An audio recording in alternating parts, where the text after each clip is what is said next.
There was a time when Christians used to pray, "Give us this day our daily bread."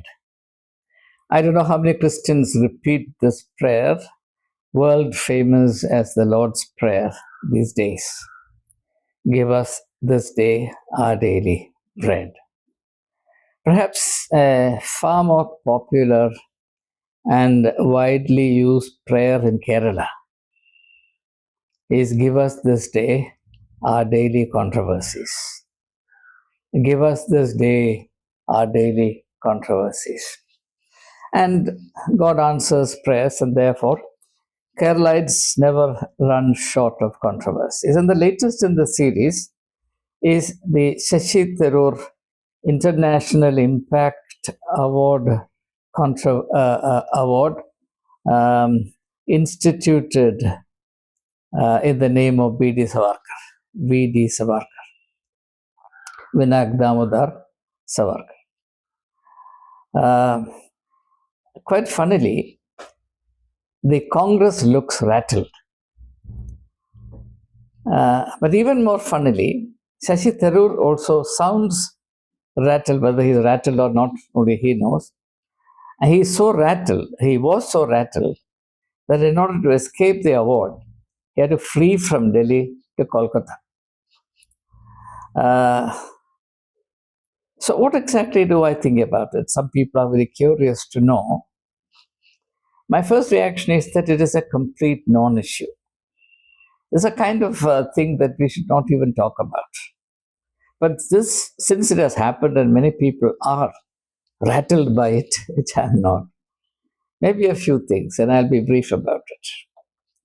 First of all awards are merely ceremonial. No award makes any difference in itself. Take a very good example. The last Indian to receive a Nobel Prize is a person called Kailash Satyarthi, whom I know. Now, when this award came, it was big news.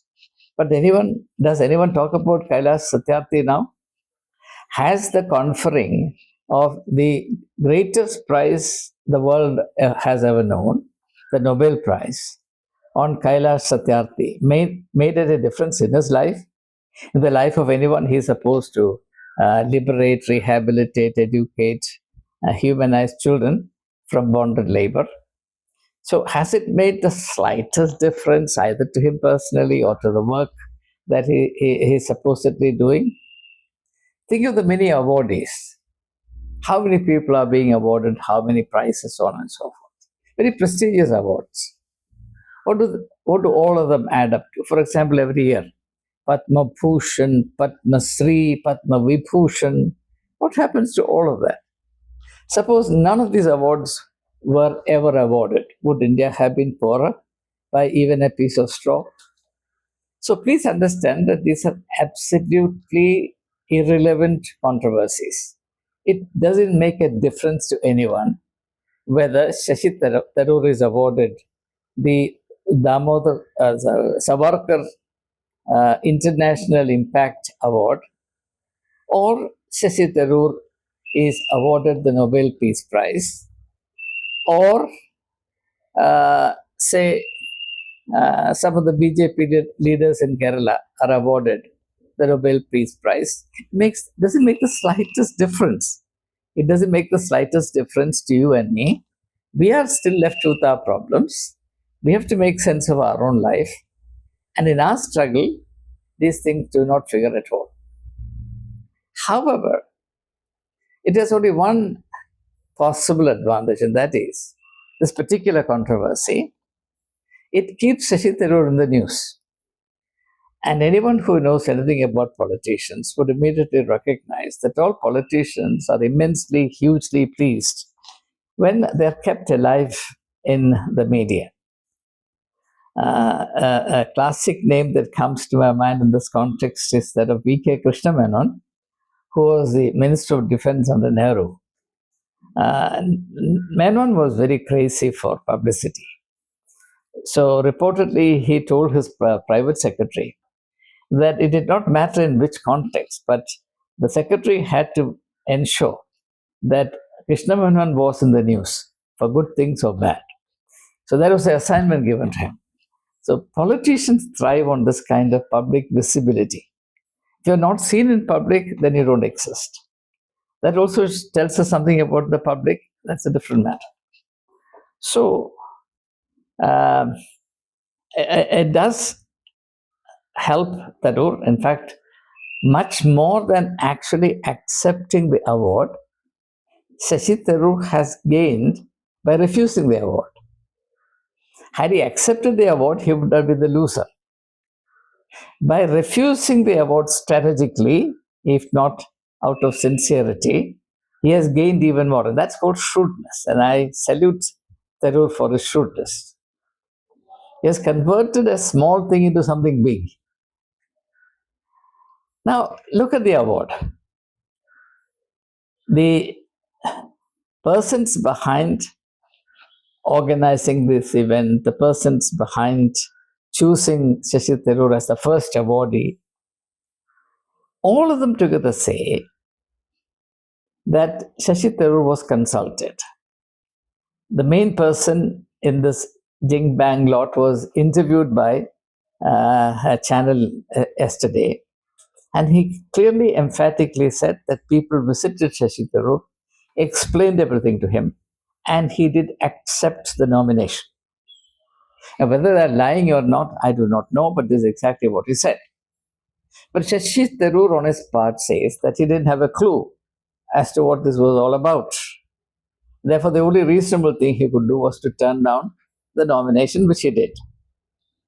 My point really is, it wouldn't have made the slightest difference to anyone other than Shashi Tharoor if he had accepted the nomination.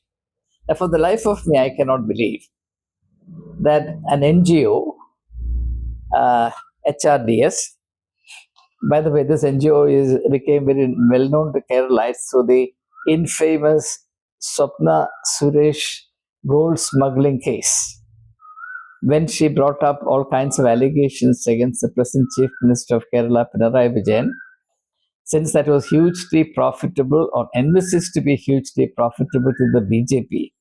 This was the NGO that gave shelter to Swapna Suresh, employed her, maintained her very well, provided her physical protection, legal aid, invested heavily in her. So it makes sense that the very same NGO picks Shashi Tharoor as the first awardee for this newly mint fresh, newly instituted award, Savarkar Memorial International Impact Award. So for them, the motive in picking Shashi Tharoor is nowhere in doubt. They did a very clever thing in doing so. And what I can't understand is that, first of all, they would go public with such a selection and such an award without uh, uh, informing the awardee about it. All the more so because the award was supposedly to be conferred on Shashi Tharoor by none other than Rajnath Singh, who is the redoubtable Defense Minister of India. It's not a small thing. So I find it a little difficult to believe that Shashi Tharoor was completely taken aback. He was kept in the dark in a kind of conspiratorial manner, and he was trapped, the innocent man that he is. That's a bit far-fetched, sounds far-fetched. However, I have no basis for suspecting or doubting the verity of Shashi is claiming.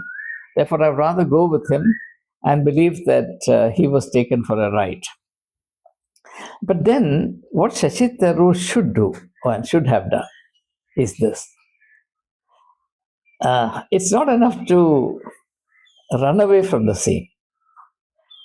Ideally, he should have stood the ground and explained to the people of India, particularly those who respect him, value him, listen to him, and I'm one among them. He should explain to all of us as to why he finds it impossible or unacceptable to be awarded this supposedly prestigious recognition. Surely, for a person like Shashi Tharoor, there is a logic to what he does. He is not someone who acts arbitrarily. That credit I give him. So the public at large would like to know from Shashi Tharoor himself, and I hope he does it sooner than later, as to what was the consideration or what were the considerations that forced him to turn down this supposedly prestigious award to be conferred on him by none other than Rajnath Singh, with whom he is in very good terms. So that is something that I would like to know. For example, is it because Shashi Tharoor finds it um, extremely disquieting to be associated with Savarkar on account of his political communal vision?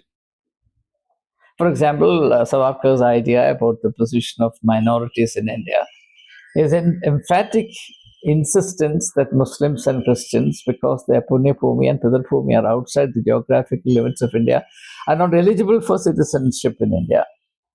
Is Shashi Tharoor in disagreement with that idea? What exactly is it in the thinking and posturing of V.D. Savarkar that makes Shashi Tharoor uncomfortable? He doesn't say that at all. Very cleverly and conveniently, he conceals that part of it. He shows a certain degree of public discomfort in being conferred that award. But certainly the people would like to know why. What is the rationale for it? And I feel very strongly that he owes it to all of us. Whether or not he would bother to do so, I don't know. But this is something that I've considered to be the rock bottom requirement at the present time. But the significance of an event must also be understood in the larger context. And there's a context to this particular thing happening. If the HRDS were to look for a nominee for the award, completely oblivious of or completely indifferent to the political, say, charade that's been going on, then it is extremely unlikely that Shashi Tharoor would have been the winner. If Shashi Tharoor had not made very significant and deliberate overtures to the BJP, to Narendra Modi in particular, he did not stand a ghost of a chance of being identified as the first awardee for the simple, not because Shashi Tharoor doesn't merit it, for the simple reason that such awards are not made on the basis of merit. These awards are baits. And clearly, this NGO was trying to bait Shashi Tharoor. And such an idea, such a prospect becomes reasonable only because of the context again, where Shashi Tharoor certainly positions himself in a certain manner.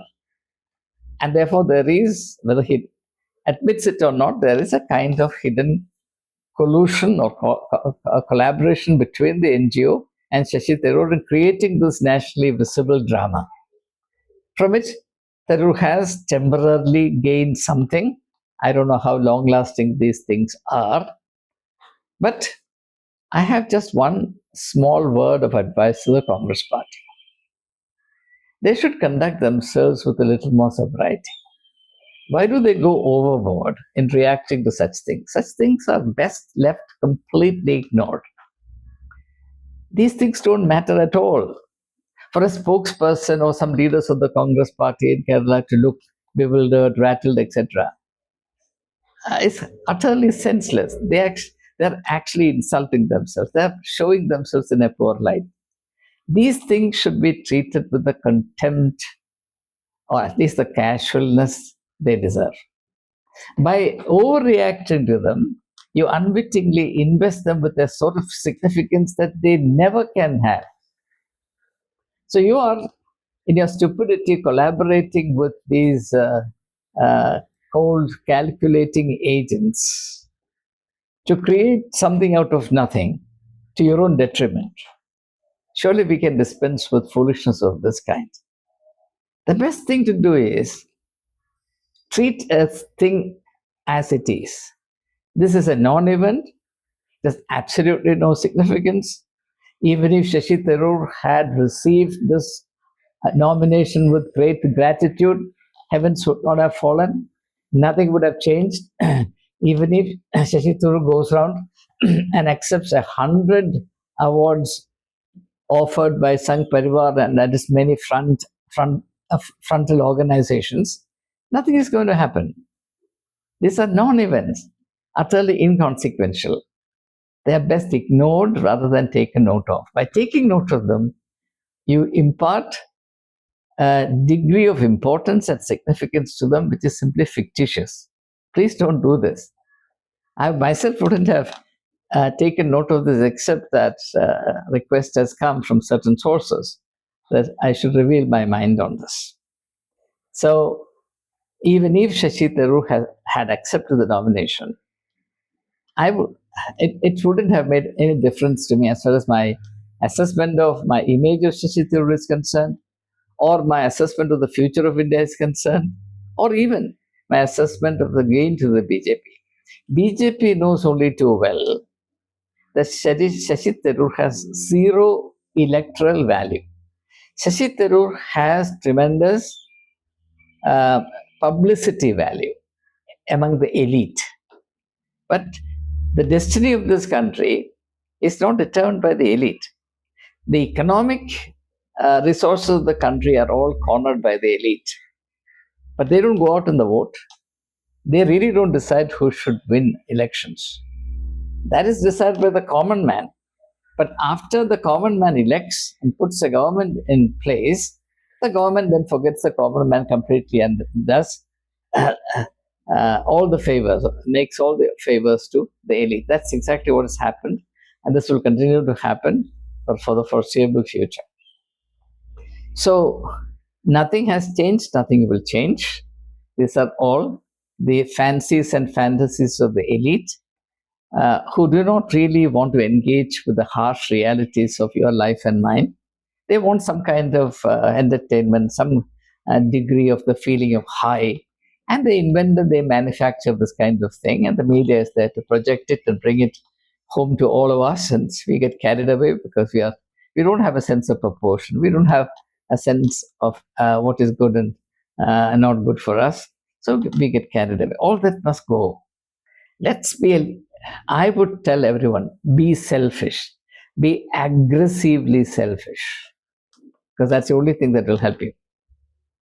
The elite will tell you that you should not be selfish, you must forget yourself, don't protest, you put up with all the insults, deprivation, all the treachery that is inflicted on you because it serves them well. They are giving this advice out of their selfishness. They're advising you to be not selfish, or they're advising you to be selfless because they want to be selfish. And they can thrive in their selfishness only if you are selfless. So my advice to everyone is, please be selfish. Please be uncompromisingly, confidently selfish. By which I mean, please take care of yourself. No one is going to come and share your burden. Nobody will stir a little finger for you. You have to fend for yourself. You can go shout slogans. You can go and fight in the street for this party and the other. But nobody cares a straw for you. Take care of your family, take care of your children, take care of your health, take care of your future. If you don't, nobody else will. The media has its own agenda, political parties have their agenda, but you don't figure in any of this. Democracy is government of the people, by the people, for the people. It's good to hear all that, but when everything comes to a brass tacks, your experience, the reality is very different. Please be realistic. Do not make a fool of yourself. And if you are sufficient, if the people of India are sufficiently selfish, very likely the politicians in this country, politicians of all hues, will recognize their need to do justice to you. On the other hand, if you consistently prove that you're sentimental and foolish, they will take you for an ass and treat you as such. And that's exactly what is happening. Those who have ears to hear, let them hear. Thank you. Jai Hind.